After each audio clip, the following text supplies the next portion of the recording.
Oh, stop begging, Iran. I still can't believe they didn't do VAR for the brothers' goal. I tell you, we don't get a break anywhere, even during the World Cup. Welcome to Open Mic. We like to start the show with a few stories or a hot take on a story you're not likely to see anywhere else. As you know, I'm from gorgeous Prince George's, and now I spill the tea in D.C., so you know these jokes come from a place of love, if in fact that was something I was capable of. Let's start off in Frederick, Maryland, where a tweet says Kanye West was spotted dining at Matsutake Sushi and Steak Restaurant. Look at that photo. Ye looks so excited. I wonder if his meal was kosher. I don't know, probably not. Now, when I first saw this, I thought, is Kanye lost? Like, what is he doing in Frederick, of all places?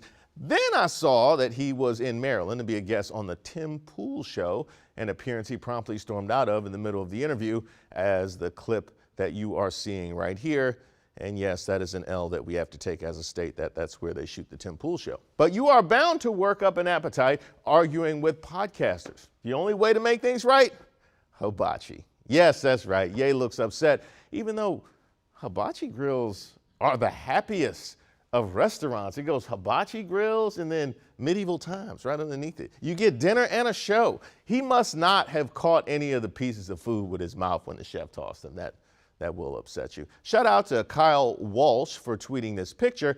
Kanye has been in the news for a lot of wild things lately, but it is good to see that he's supporting local businesses while he's in town. Let's head to Silver Spring for this next story, where a group of suspects broke into the Universal Auto Group car dealership and stole 4 luxury vehicles and an unspecified number of car keys.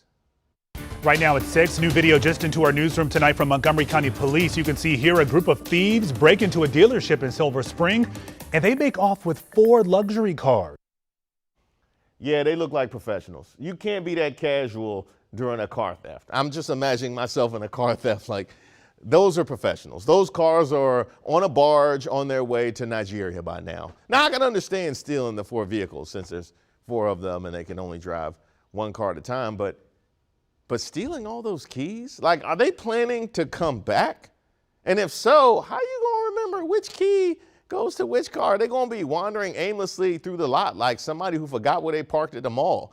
It would be very fitting for them to pull off a crime looking like experts from a heist movie, then get caught being greedy and sloppy. Now, I'm no car thief expert, but I play one on TV.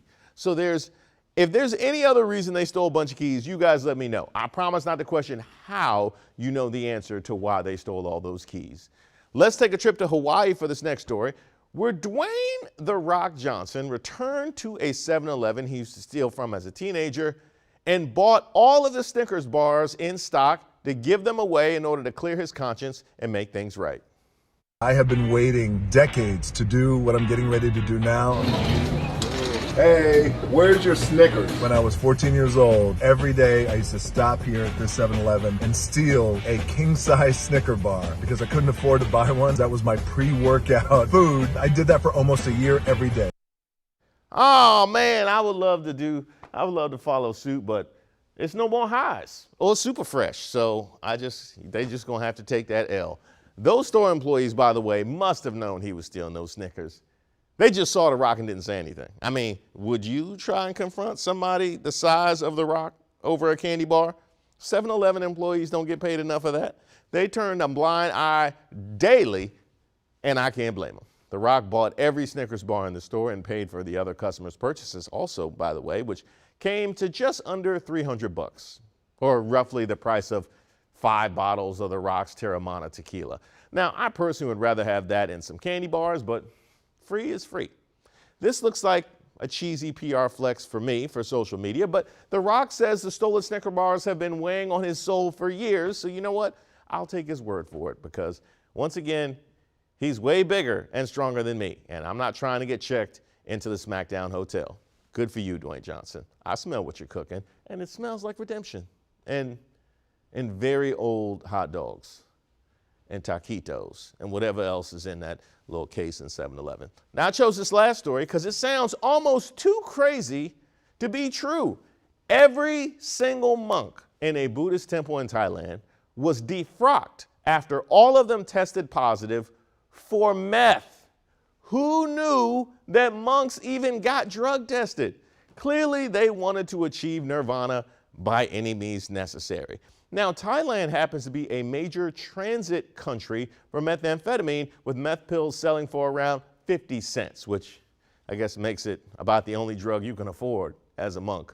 But still, all of the monks? Like, all of them. I mean, did one try the meth and then go to the others like, bro, we had it wrong this whole time. This is the way to enlightenment, and you can stay there for days.